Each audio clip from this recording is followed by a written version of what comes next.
abadde muntu mulamu si muntu mufu ekigambo Bishop Zuwa kyatuyigiriza olwaleero. Mu Kawanga Ssemogerere tulabye omuntu eyategeera nti ebyobufuzi kitegeeza buweereza, ebyobufuzi kitegeeza buvunaanyizibwa. Ebyobufuzi si kazannyo, era nze saagalira ddala bantu abo bendaba balowooza nti ebyobufuzi kazannyo. Biba bitya akazannyo nga bituusa Uganda mu kukaaba okuva lwe twefuga kizibu okugamba nti twali tulekedde awo okukaaba. Ebyobufuzi si kazannyo kuba bwe biba ebikyamu abantu bafa, abantu baavuwala, obutabanguko tebuggwaawo, tekasobola kuba kazannyo. Era tetwagala bannabyabufuzi ababigendamu nga banoonya ebitiibwa n'ensimbi tebalina kye batugasa.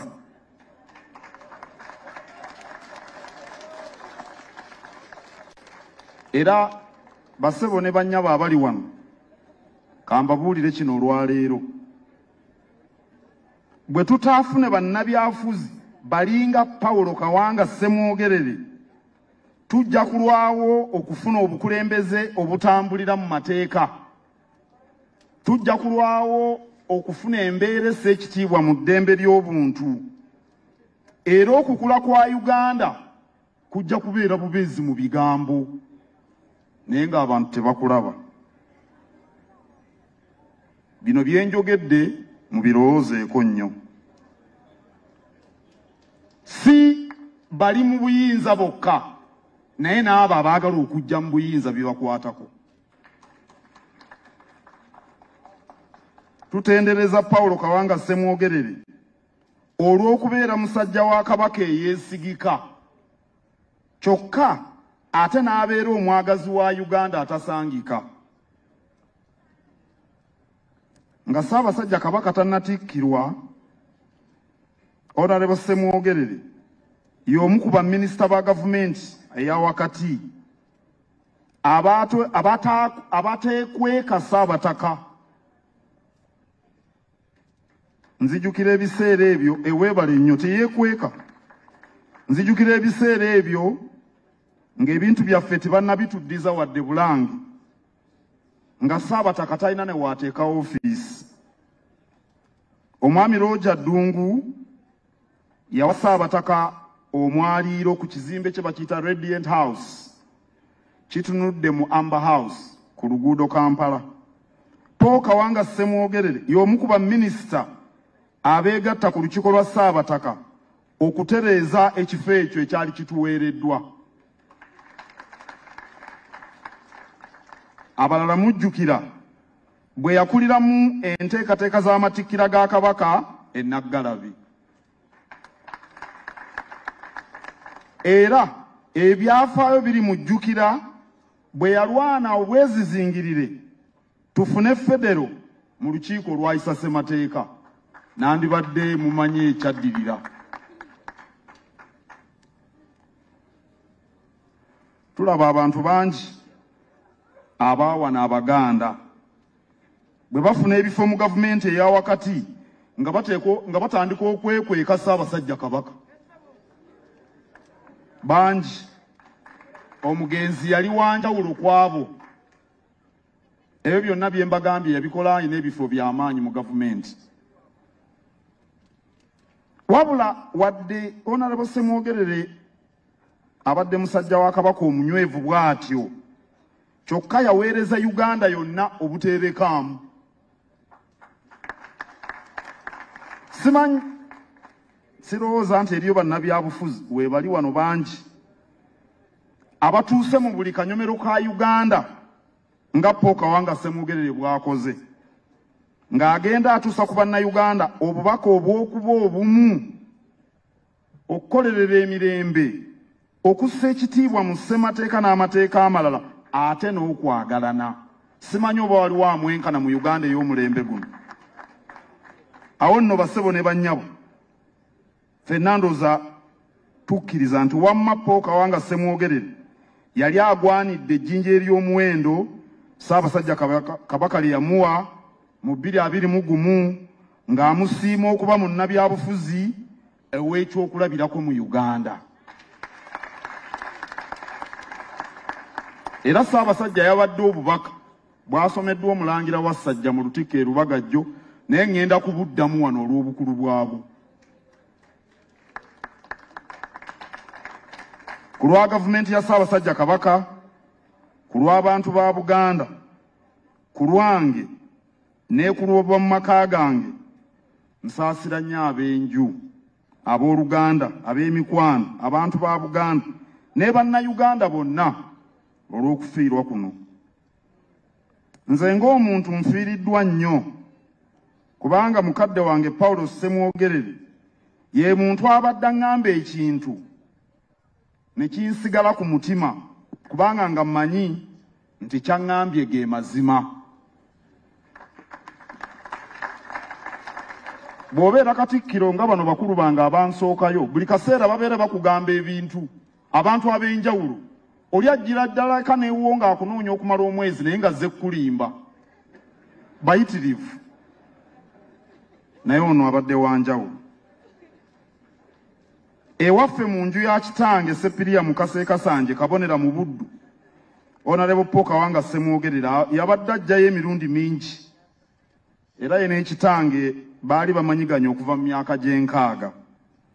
Awo nno maama Jeremiina ku lw'abaganda bange ne bannyinaze ab'e Kasanje tubasaasidde nnyo. Neebaza Katonda olw'ebitone enjolo be yawa Paulo Kawanga Ssemogerere. Omugenzi naye tumwebaza okubikozesa obulungi, ffenna ne tuganyulwa. Tumwebaza okubeera munnabyabufuzi ate omuntu mulamu. Tebigattika ebibiri ebyo. Munnabyabufuzi omuntu mulamu. Tumwebaza okubeera omuweereza w'abantu ateerekaamu kantu. Tumwebaza okubeera musajja wa Ssaabasajja Kabaka eyeesigika.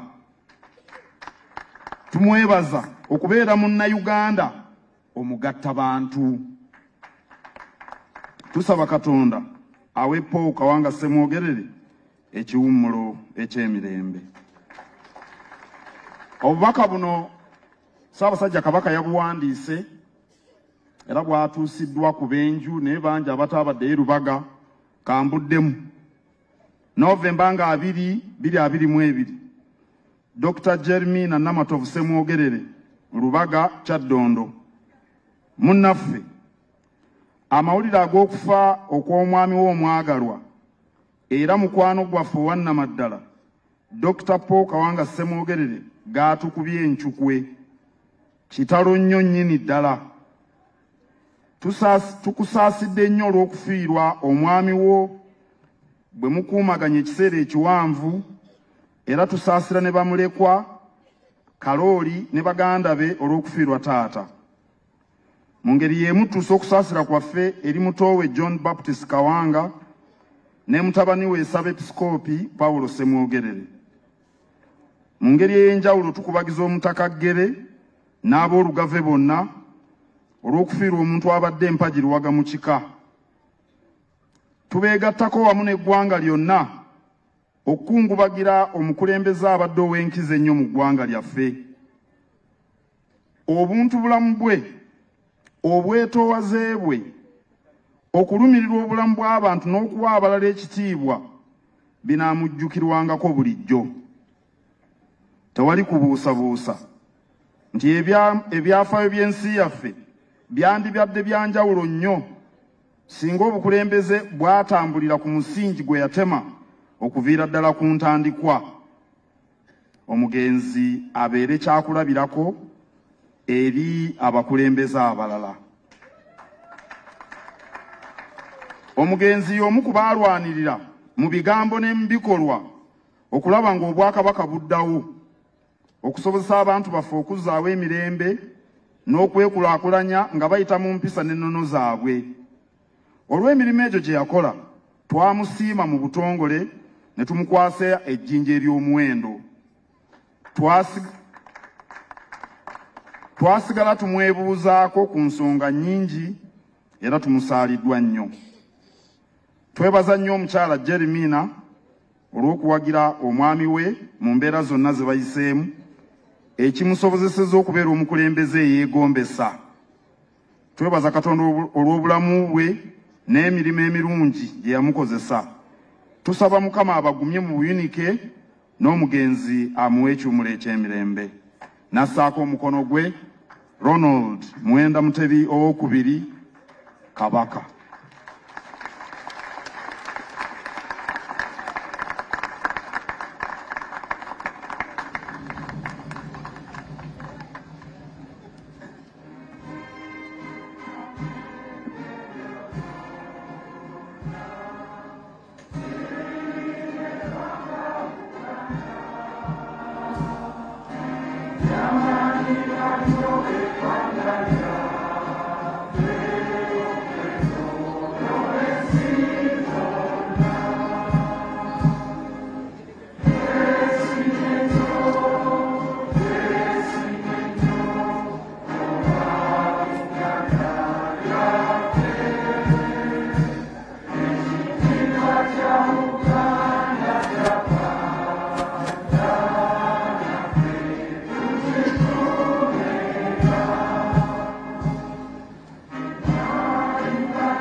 Awangale Aisa Basajja Kabaka.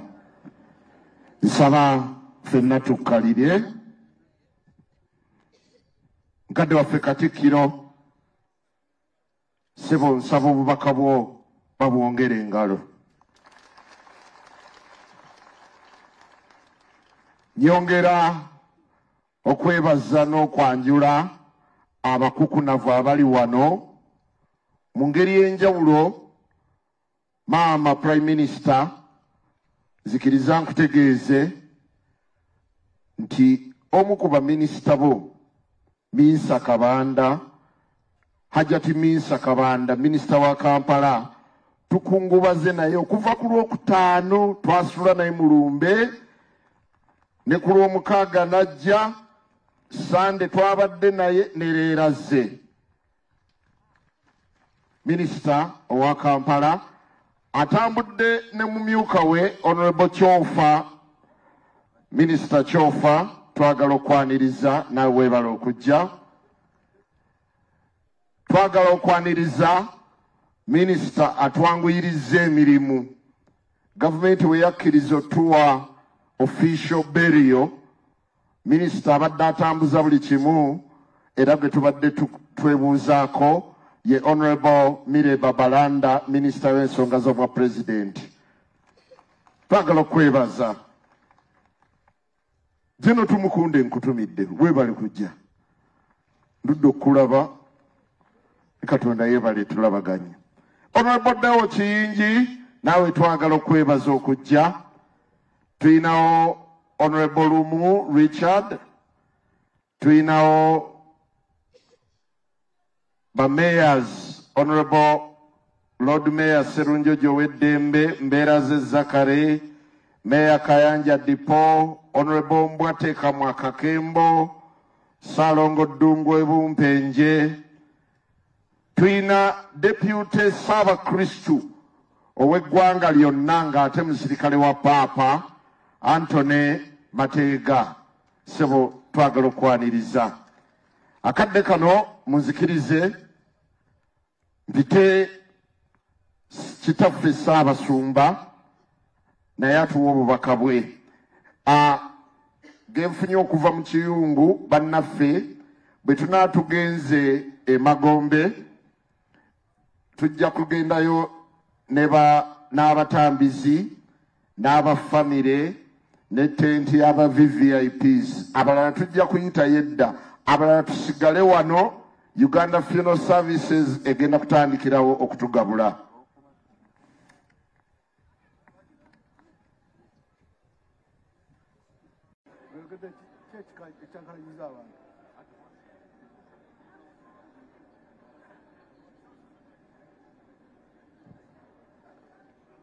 Nyabo owekitiibwa ennyo Ssaabaminisita Robin Nabbanja tukwaniriza nnyo.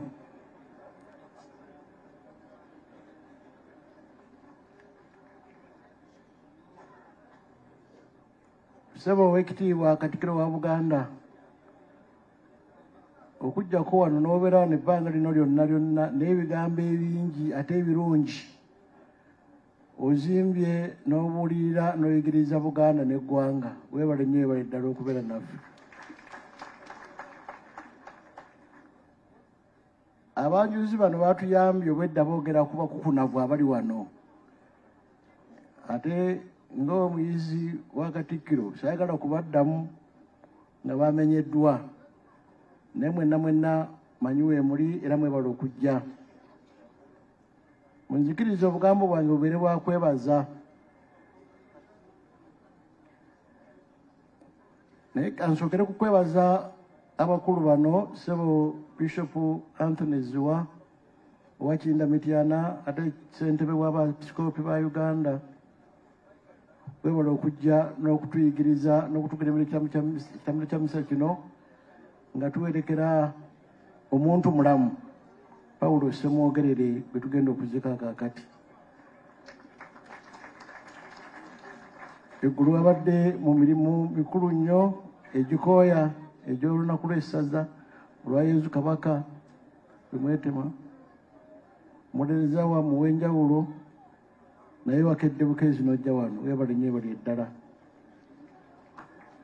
Ate Ssebo Bishop Ssekamaanya ono abadde mukwano gwo era ng'omumbuuza nnyo wambuuzanga gy'abeera gye bali muziika. Weebale kujja n'olabawo ate n'omuziika bulungi ng'oyitayo mu kitambiro kino ekitukuvu. Bano ng'obaggyeko babishops abalala nabo batwegasseeko mu kutendereza n'okwebaza Katonda olwa mukadde waffe Paulo Ssemogerere. Archbishop Kasujja Nuncio yakulembera mmisa esooka mu maka ng'omulambo gwa taata gumaze okutuuka. Tasobodde kujja naye abatumidde nnyo era naffe wano mu ssaala. Bishop Kakooza twawadde naye eggulo mu Lubaga n'atuyigiriza bulungi. Tasobodde kujja naye naffe wano kaakati. Bishop Jumba ow'e Masaka atuweereza obubaka tasobodde kujja. Kalinaali Wamala mwannyina wa maama waffe ono Namatovu Jeremiina era mukwano gwe abadde mukwano nnyo ogwa taata nga muyita bulungi ni mukoddomi we. Abatumidde nnyo nnyabo maama mwanyoka akutumidde era akusabira era asabira ne taata agende bulungi ewa Katonda. Njagala okwebaza ennyo Bishop Kefa Kamya ali wano naffe. Ssebo okujja otukoze bulungi nnyo okulaga nti taata tabadde weeno yokka naye wonna abaddeyo. Eggulo mu Kereziya Aborthodox babaddewo, Abasiraamu babaddewo, ate naawe ozze wano kaakati ne Bishop Lwalira yakedde wano nga tajja n'abuuza ku maama bulungi. Mutukoze bulungi. Yogerako bwogezi nti nze gundi bawulire eddoboozi lyo. Nze Samuel Kefa Ssemakula Kamya omulabirizi eyawummula owa West Uganda Diocese.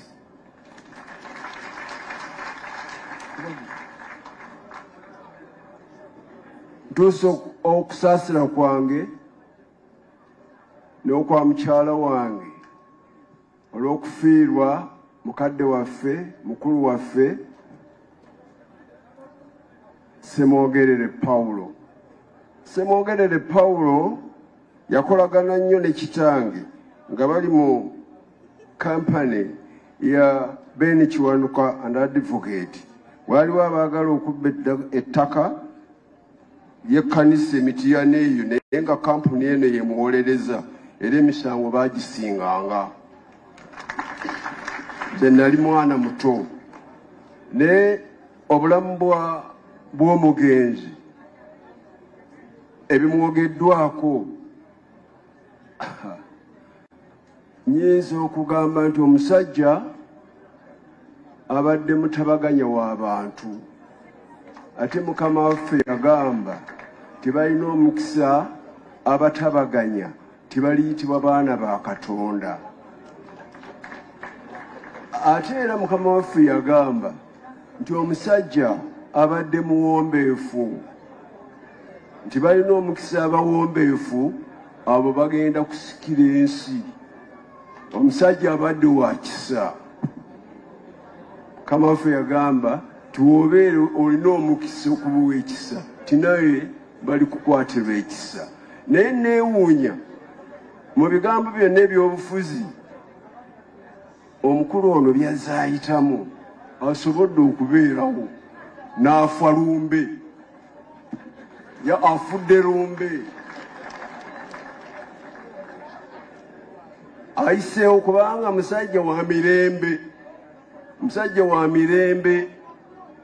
Emirembe egyo gimukuumye nnyo ensonga abadde azituusa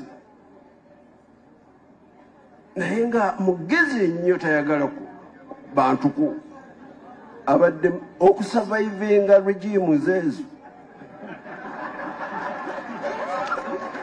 Ngamba ntya mala na kino sebo sisobola kumwogera numala nze mukukkiriza okwange mukukkiriza era ne mu Bayibuli gye tusoma.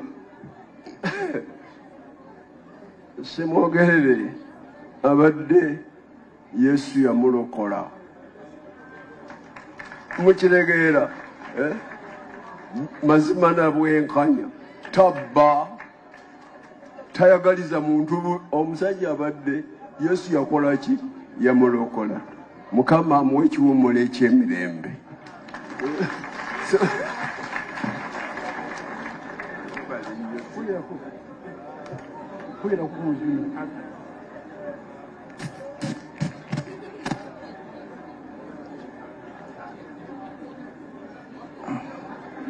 Bisopu kizibu nnyo mujjako akazindaalo tumwebaza okubeera ng'akomyawo tusobole okwogera mu maaso n'ebigambo ebirungi. Njagala okwebaza abakungubazi okuva lwe twategeera nti taata afudde era ng'abakozi bagambye babadde bangi bannabyabufuzi erubaga babadde bafuddeyo waabwe nga bwe bamenyeddwa bonna. Njagala okwebaza ani ayogedde ku Babalanda ndowooza nti yabaddeyo naye ne Honorable Joyce Ssebuggwawo naye yasuula mu lumbe simanyi oba leero wano kati waali. Honorable Edward Kiwanuka Sekandi yeye yasookerawo naddala okujja okubagiza olw'omugenzi okutufaako ate nakati kinsanyusa okulaba nga na wano waali. Ab'ebyobufuzi nga bwe ŋŋambye bonna babadde bafuddewo waabwe olunaku lw'eggulo era babadde bangi.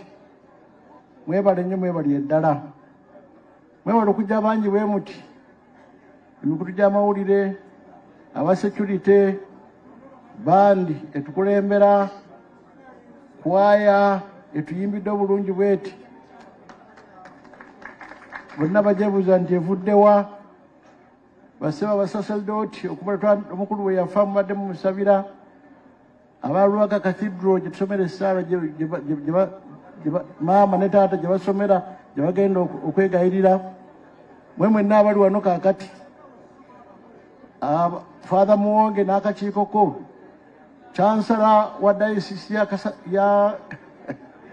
kidayosisi y'e Kampala okutuluŋŋamya emirimu egy'enjawulo mwebale nnyo mwebali eddala mbeebaza n'omutima gwawe gwonna njagala okwebaza bammemba ba famire taata Kawanga webale kutugumya taata agenze naye kakati tukutunuulira njagala okwebaza bato bange Kalooli ne banne olw'okuguma ate n'okubasaba mwongere okubeera abantu balamu nga taata bw'abadde atulaga tuleme kubeera b'amalala bajja kutwewuunya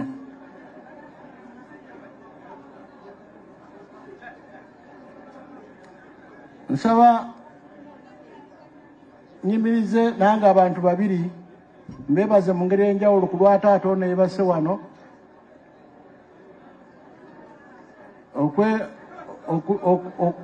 omwami Charles Lwanga kalirinaali genda kuwali bakulabe oyo akongoze taata ne maama ebbanga lyonna genda kuwali ne Katikkiro akulabeko ne Prime Minister naye akulabeko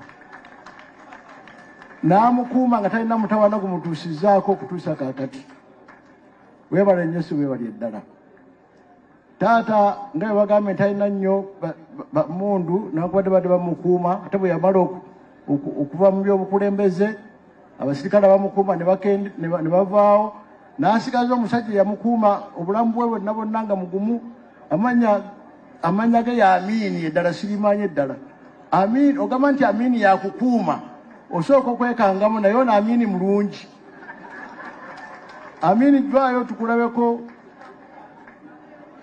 Ssemogerere Amiini wuyo Ssemogerere Amiini era mulaba obwamiini bwe naye akumye bulungi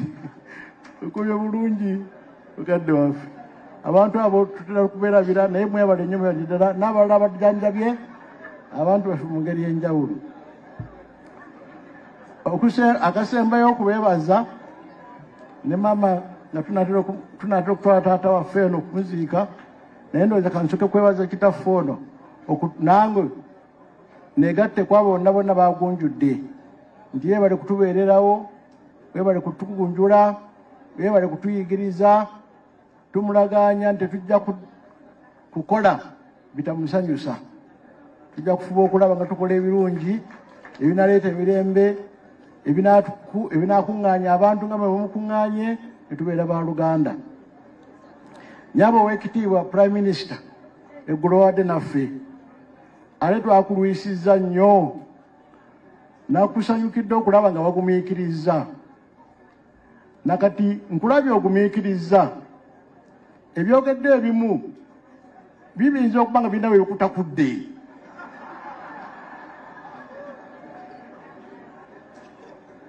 naye ng'omukulembeze omulungi ebyo nabyo obiwuliriza bulungi era ebirungi n'obitwala n'obiwuliriza bulungi era ndowooza ojja byogerayo ewa mukulu w'eggwanga nti abantu bagambye bino ne biri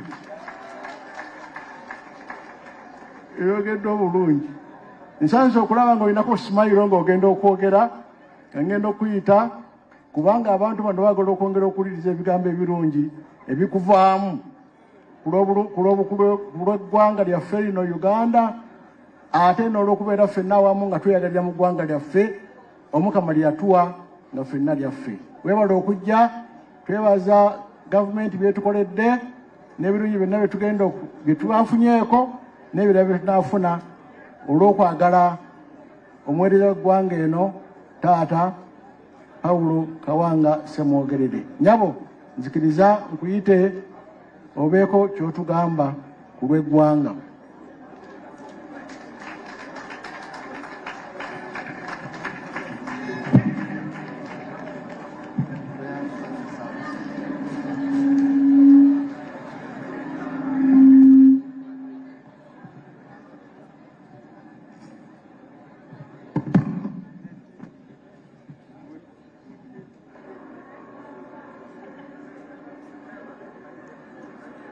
Kitaffe Ssaabasumba n'abasumba bonna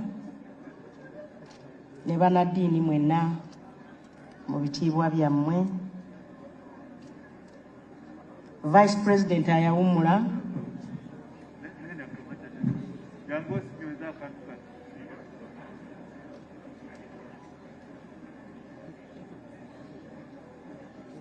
Oweekitiibwa Edward Sekandi, Katikkiro wa Buganda, Maama Namwandu Yeremiina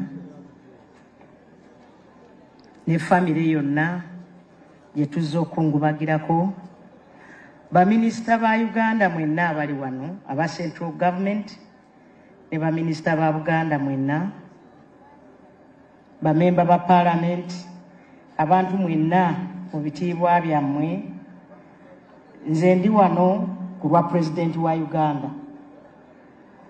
Ebyange byonna nabyogedde eggulo, saagala biddamu okuggyako kuba ngenda kusoma sipiiki ya President, ate njagala obbasaba mukkirize ngisome nga bwe yagiwandiise, bwe naamala sipiiki eno nja giwa famire.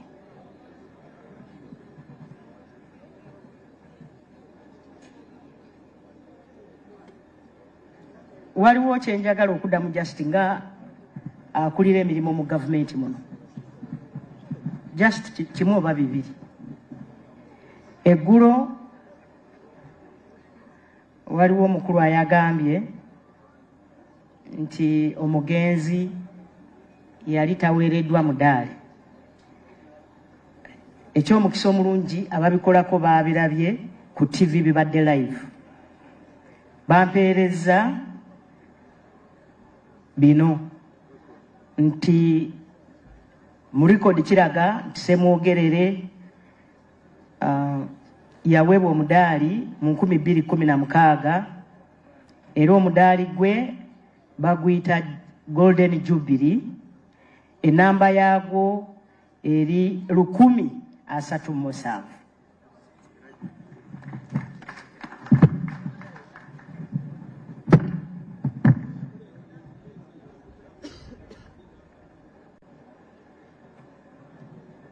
Waliwo agambye tewali mirembe, ate nga ayogera ku muzindaalo, ate nga bonna weebali naffe nga weetuli. Waliwo ekisinga ekyo? Emirembe weegiri mu ggwanga era osobola okwogera n'oyogera byonna by'oyagala.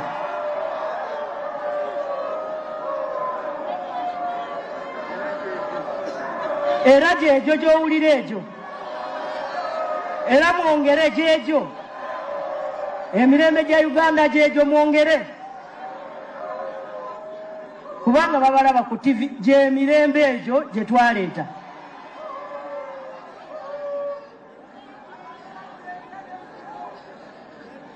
Era tewali nsonga lwaki otwala meeting e Nairobi, kubanga tubalaba buli kaseera nga muteesa emagere.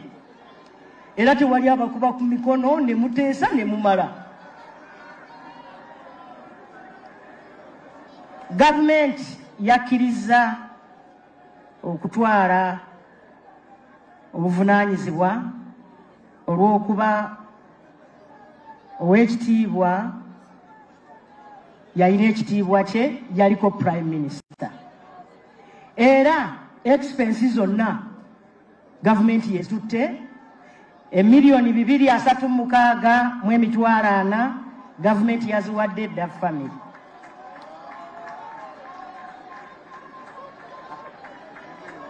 Kakati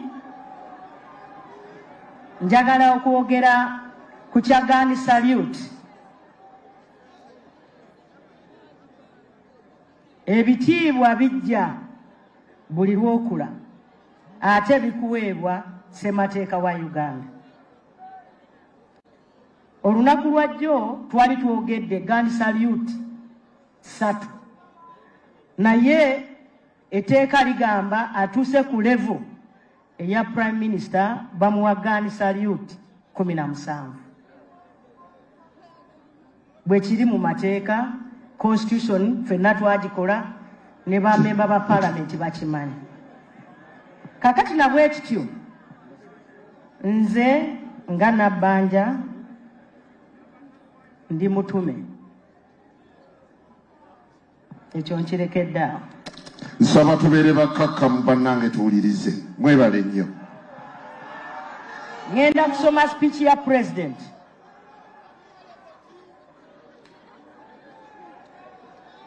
Oweekitiibwa president atuusa okusaasira kwe eri nnamwandu n'ab'enju eno, era njagala mukkirize mbyogere mu Luzungu kubanga lwe yawandiise.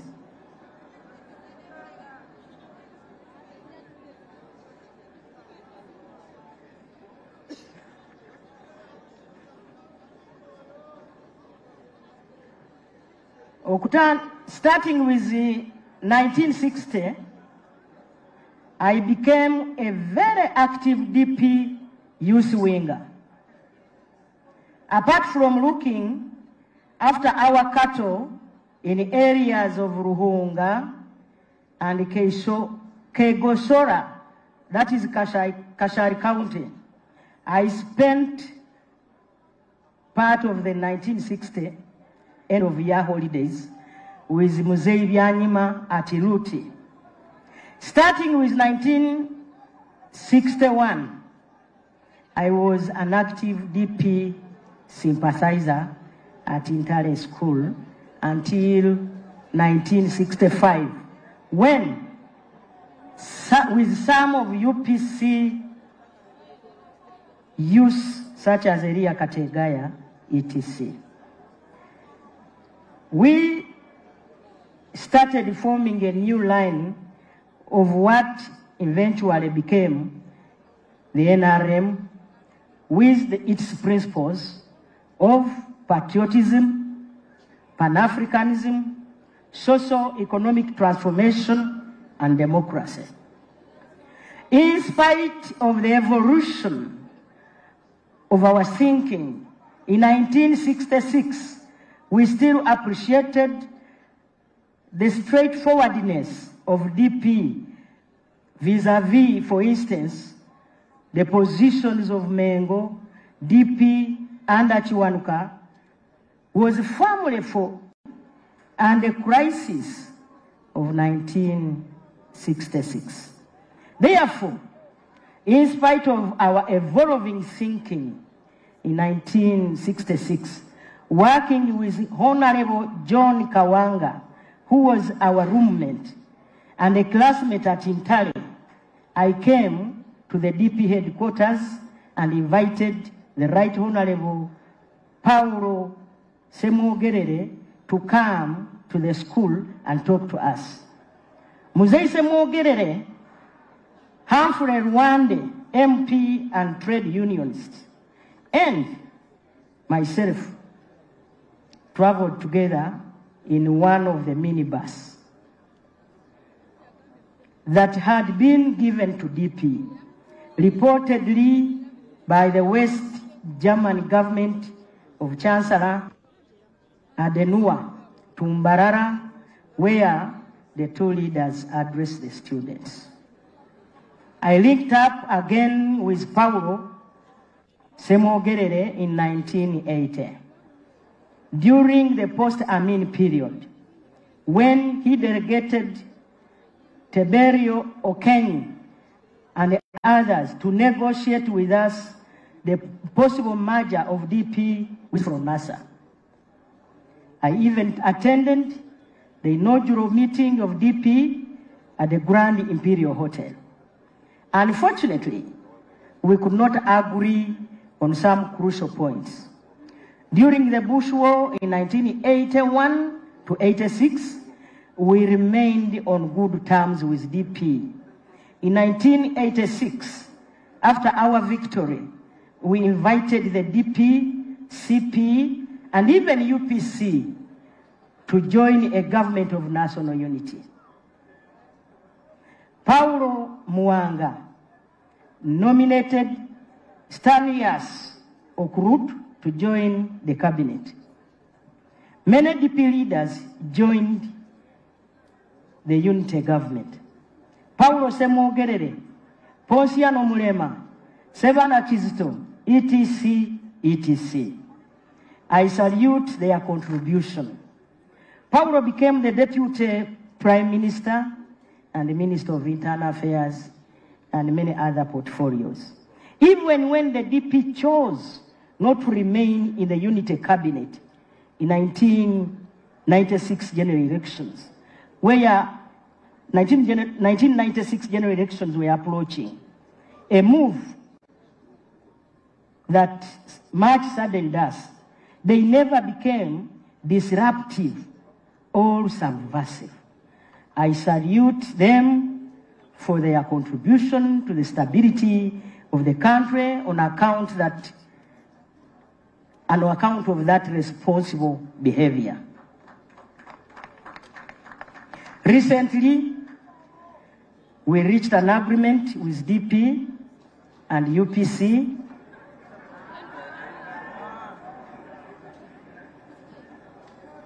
to work together in a broad-based government.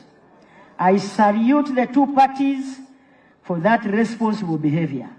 It is therefore a pity that our compatriot, Mzee Ssemogerere, left us at this time. Although 90 years old, he still had a lot he could have contributed.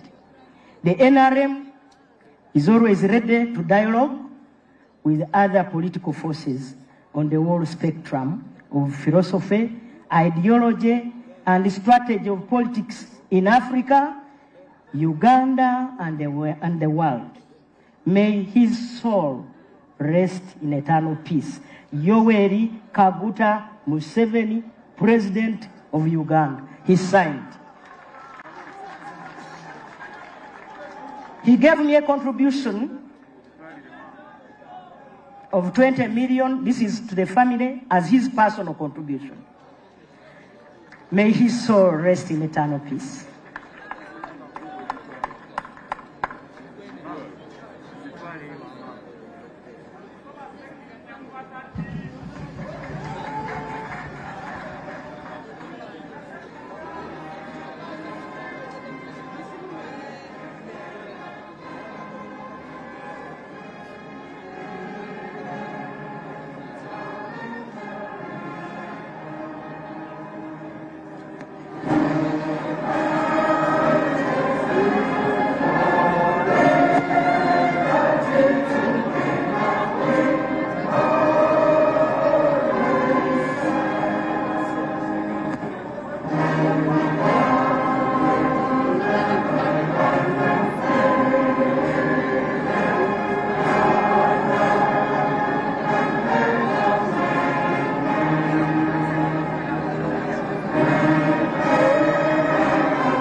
tweyanziza nnyo tweyanzeege nyongera okulungamya akadde kano bakadde baffe ba Reverend Fathers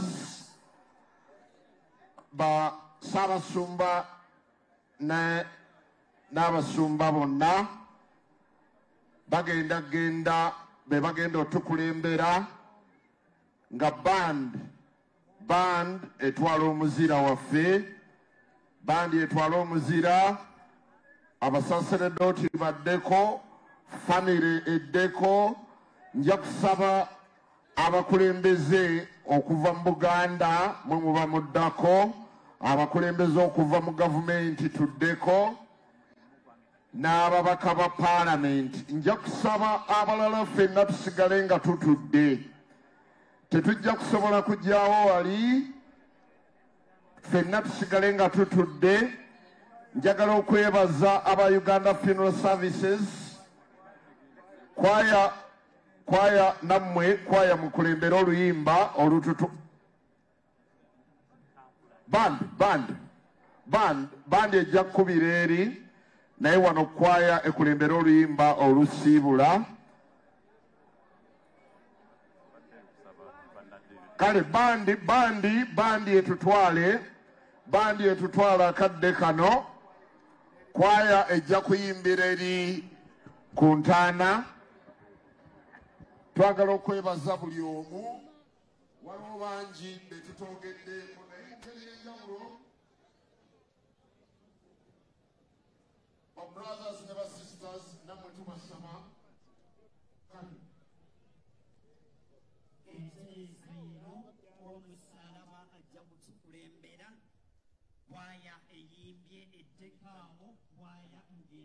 Tulaba Okubukedde TV Okuziika leero enteekateeka z'okuziika mukadde waffe Dr. Paul Kawanga Ssemogerere zirabika nga zituukidde ddala ku ntikko. Ndina omuntu ategese omu ku babadde mu nteekateeka eno Ssebaamanya. Erinnya Muwonge Timothy. Nze nakuliddemu ebyentendereza okuva omugenzi lwe yafa. Twebaza Omukama Katonda olw'obulamu bw'amuwadde, n'ate era twebaza Omukama atusaasidde entambula zonna nezigenda bulungi. Era kyekiseera kituliko kati. Mmisa etambudde eti? Emmisa si eno yokka, n'emmisa zitambudde bulungi. Tubadde n'ebitambiro by'emmisa. Tugende eri awasembe tubadde n'ebitambiro by'emmisa ebisoba mu kimu okuva omugenzi lwe yafa. Era emmisa yasookera ddala ewaka yakulemberwa Popo Nusio Kasujja. Yagikulembera. Eyaddako enkeera Ssaabasumba n'agikulembera. Eggo twafunye Bishop Kakooza. Twabadde naye ate kati akulira abepiskopi mu Uganda Bishop Antoneziwa atukulembedde bulungi. Kwaya eyimbye bulungi n'enteekateeka zonna zibadde zitambudde bulungi. Kwaya eno yaawa? Kwaya zibadde bbiri. Tubadde ne Secretary Lubaga awamu ne kwaya ya Mpala Bugonga zeegasse wamu okusobola okulaba nga zimba bulungi okuwerekera mukadde waffe mu kitiibwa kuba kyekimugwanidde ekifo kye tuyinza omukolera kuba abadde mujjumbize nnyo mu ekereziya era nga awagidde nnyo ekereziya. Tuyitire wano waliwo abamu ku bannaddiini abatayogeddwako naye basebo katulekako esebo abamu ku bannaddiini abatayogeddwako. Bannaddiini of course Chancellor ayogeddwako. Bwana mukulu wa wano badde naye mu nteekateeka owa Impala abaddewo. Musinya Katende abaddewo. Musinya Katende abaddewo ne Musinya abaddewo. Biki bye tusuubira wano olwaleero eno gye tugenda?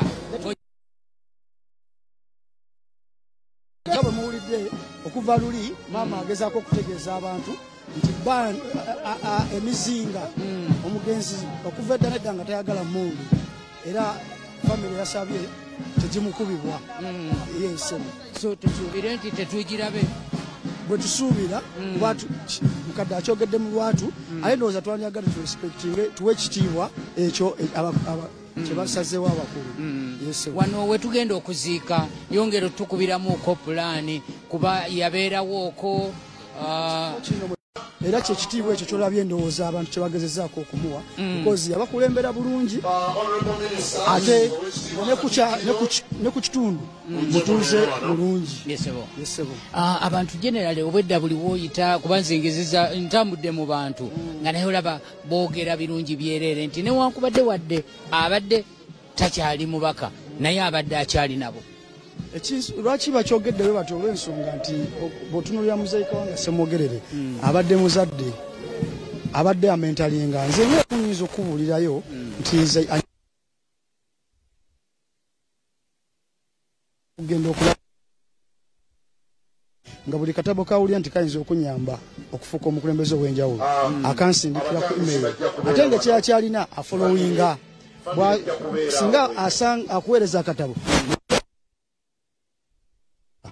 nga togimuwadde abuuza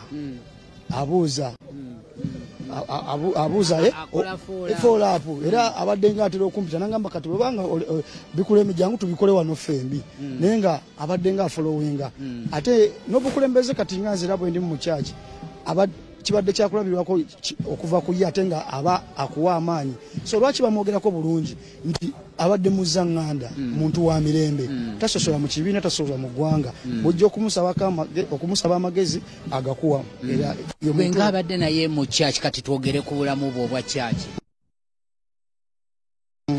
ekyamazima kiri nti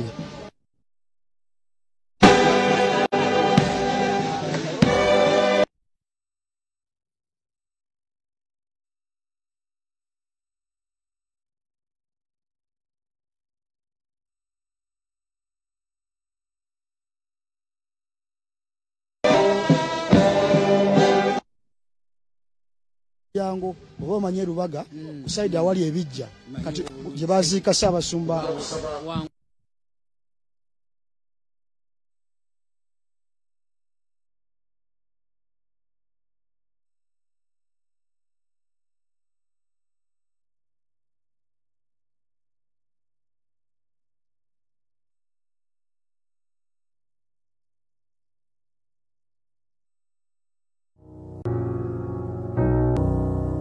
mu bukadde bwe naye ng'alitambuza n'ali